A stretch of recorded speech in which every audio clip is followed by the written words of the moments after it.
Okay.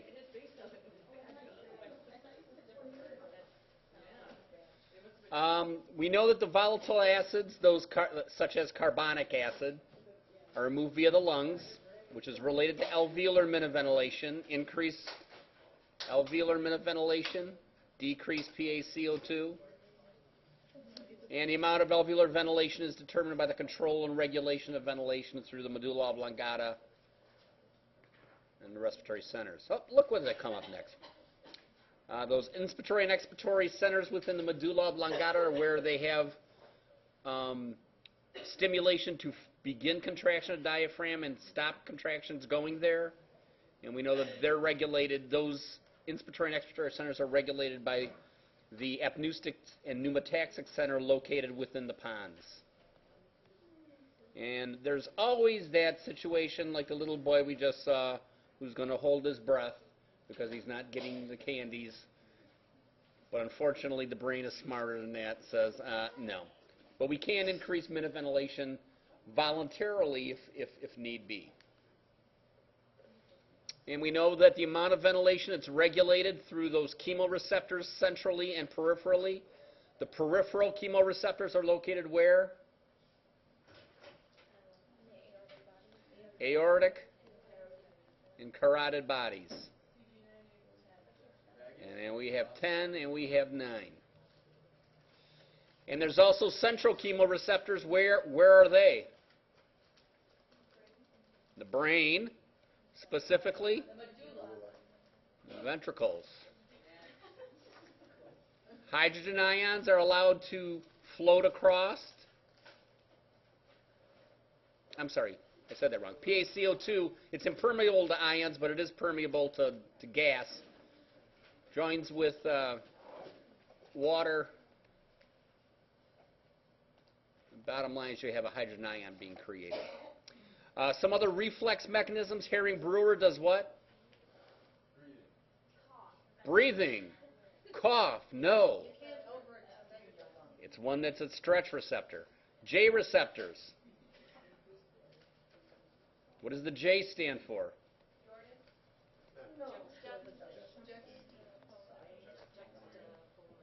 So they're located in the interstitial space, and when their pressure inside the interstitial space becomes higher, it stimulates, sends an impulse to the brain to cause a rapid rate. So what you'll see when you have somebody who has alveolar collapse or is in pulmonary edema. Those central chemoreceptors, again, these are not the respiratory centers, but their chemoreceptors are bathed and respond to pH. So it's impermeable to ions like hydrogen ions, but it is only permeable to CO2. CO2 goes across. It joins with water, forms carbonic acid. Carbonic acid associates in the hydrogen ions. Those hydrogen ions are things that stimulate. Small changes in CO2 will yield a change in PA or in alveolar minute ventilation. These central chemoreceptors do not respond to hypoxemia. They only respond to CO2s. The peripheral chemoreceptors, on the other hand, do respond to PaO2 and PaCO2. We talked about them separately. We know that they're located near, but not the same as the baroreceptors that control blood pressure. So this is kind of looking under normal conditions. You have a whole lot of stimulation from the central chemoreceptors, very minimal from the peripheral chemoreceptors. As you start seeing lung disease become more progressive and PaCO2 levels rising, you have more of a shift to the peripheral chemoreceptors functioning. That's what we came up with this term, the hypoxic drive. Okay? Although it's not really entirely true. Here we went back to our reflexes. We talked about Herring-Brewer being a stretch reflex, prevents overinflation. J receptors are there also in the interstitial space, respond with tachypnea and hyperventilation.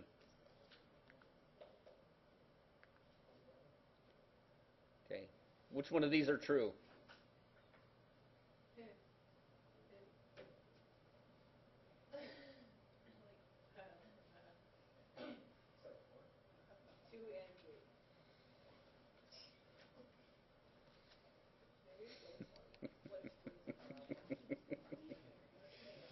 That's a whole separate issue.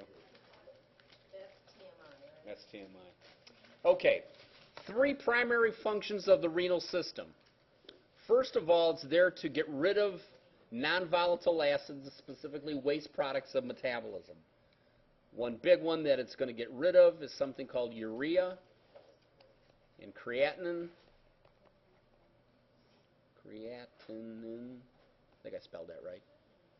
Second thing it does is it regulates blood volume. In the case of somebody being hypervolemic, the kidney will remove fluid.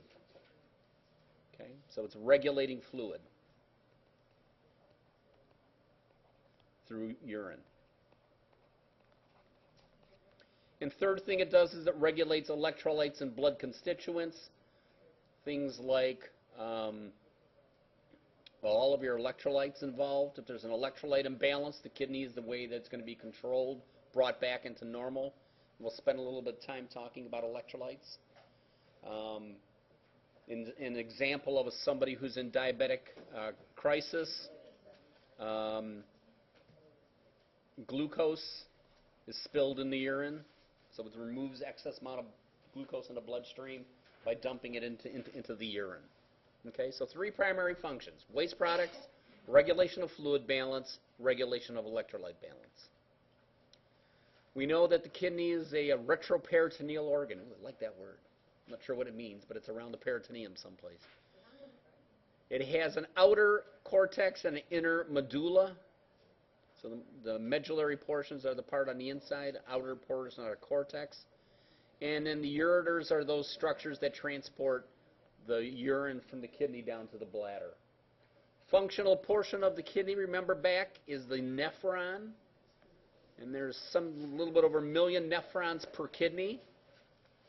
And it's composed of a bunch of structures that are very important to us, because we're going to look at how each of these are involved in the excretion of urine, because different diuretics work in different places. Most of our body is made up of water, about 60% of the body weight, 40 liters of water. 25 liters of that 40 is located intracellularly, with the red cell alone having 2 liters of fluid within it. The other 15 liters, if you got 25 and 15 makes 40, is outside the cell, where most of that 15 liters is in the interstitial space. Only a small amount is in the plasma. Okay, so roughly 2/3 of the blood volume is intracellular. Okay. This, by the way, this picture is out of Egan. Egan has a really good background on what we're going to talk about as far as electrolyte balance. So if you haven't thrown it out yet, it's a good thing. Find it, that's right. This is what that prior slide was just showing, the extracellular versus the intracellular. This is what we see in the vascular space. About 5 liters, 3 of it being plasma, 2 of it being erythrocytes. 2 types of substances, the non-electrolytes, the things I mentioned, the urea, the creatinine, and the glucose. These are not charged particles. The electrolytes, if you remember back, cations and anions, are located within the body. And you should have an idea about this slide, at least as far as what I'm going to show you here. You should know that the major extracellular anion is sodium, extracellular anion, is chloride. Normal intracellular cation is potassium, and the anion would be phosphates.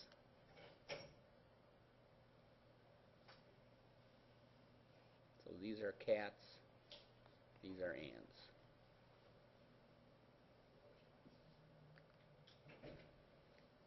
Okay.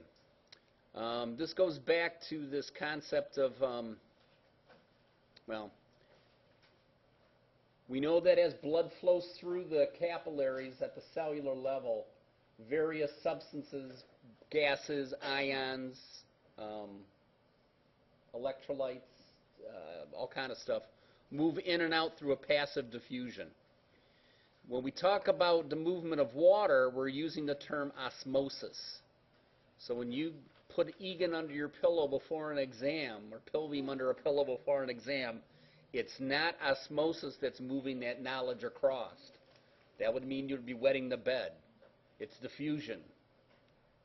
Because you're going from a higher concentration of knowledge, the book, to a lower concentration, your brain.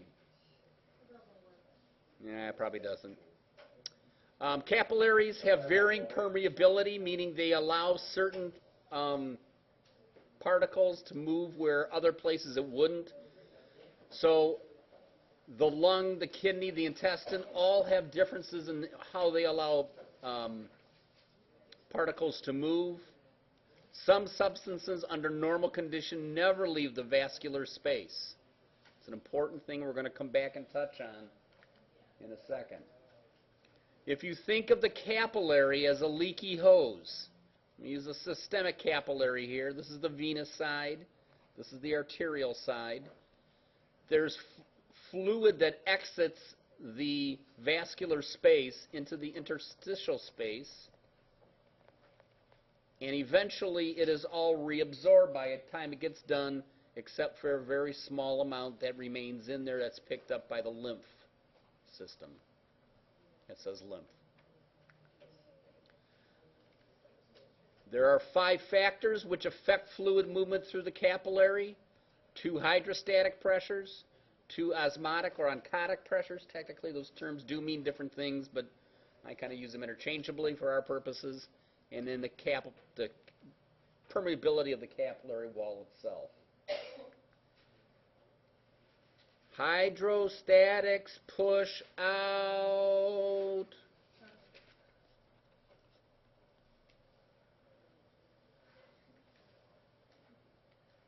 So I push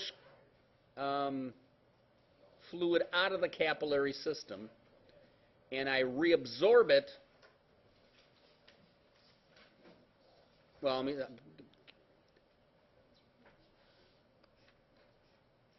I don't want to say this. Well, just remember hydrostatic pushes out. I'll show you what I'm talking about, the interstitial and the capillary, in a second. Osmotics, on the other hand, pull. And anything that's a big in size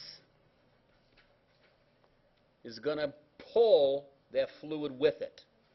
So in the case of hemoglobin, albumin, what we call colloids, they don't move outside the vascular space, so they pull fluid back in again.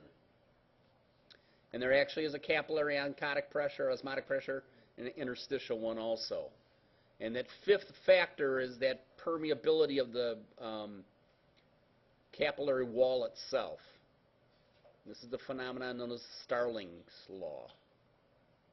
And that's how we have things like sugar go into the cell. That's how we have waste products being reabsorbed. That's how we have fluid and electrolyte balance being maintained within the kidney. Okay. Let me change colors here. That's a star. This might be something really good to have a good understanding of. Here I have 4 of my 5 factors. I have my blood hydrostatic pressure. I have my blood osmotic pressure. This pushes out. This pulls in. I have a hydrostatic pressure within the interstitial space, and that's going to push out. And I have interstitial osmotic pressure that's going to pull in. Okay. So as blood is moving through the capillary from the arterial side to the venous side, I have a capillary hydrostatic pressure that's pushing fluid out. I have an osmotic pressure inside the vessel that's pulling it in, so hemoglobin, albumin, those kind of things. I have an interstitial hydrostatic pressure that's pulling it into the interstitial space, and I have an interstitial hydrostatic pressure that's virtually zero, but potentially it is zero also. So as this moves through, if you add these up, 36 on this side, 28 on, and this means I have to have a relative movement of about 8 in that direction. As it keeps moving through, there's some drop in pressure that occurs. Blood flow has to change and lose pressure as it goes from one end to the other, otherwise we wouldn't have blood flow. No pressure differential, no flow. So I got a pressure drop across that capillary. By the time I get to the other side, then I have a lower hydrostatic pressure. All the other ones kind of stay pretty much the same, but the net effect, if we add them up, is that I have 7 a pressure differential moving back inward again. So the net effect is that I have a small amount of fluid that's left in there, in the interstitial space, that again the lymph pick up.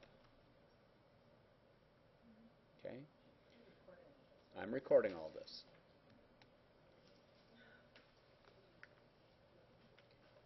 So net effect is that I can have a fluid being left in the tissues through one of 5 effects. An increase in capillary hydrostatic pressure, which in the case of the lungs, we would call that an increase in pulmonary capillary wedge pressure. Left-sided heart failure, left heart fails, blood backs up, the capillary hydrostatic pressure increases, fluid moves into the interstitial space, and I'm in pulmonary edema, congestive heart failure. Second reason that I could have is a reduction in capillary osmotic pressure, either a low hemoglobin, a low albumin. Those big, massive molecules that are in the bloodstream that hold the fluid in. If I don't have them there, fluid leaks out. Decreased interstitial hydrostatic pressure, don't really have too much to do with that one that we're going to worry that much about, but this would be an example. This one, well, let me just say, for instance, we don't really know what could, there are things that could cause that, but for our purposes right now we're going to worry about. But this is the one that we frequently see in the ICU, where the permeability of the capillary wall changes. Instead of being just a little leaky, it's a whole lot leaky. And one of the disease states where we see this happening is ARDS.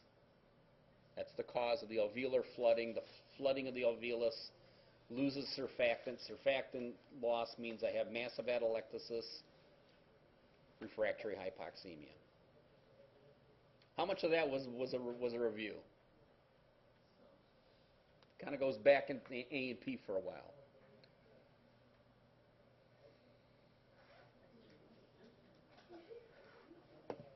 And I'm going to stop there because I can't talk anymore.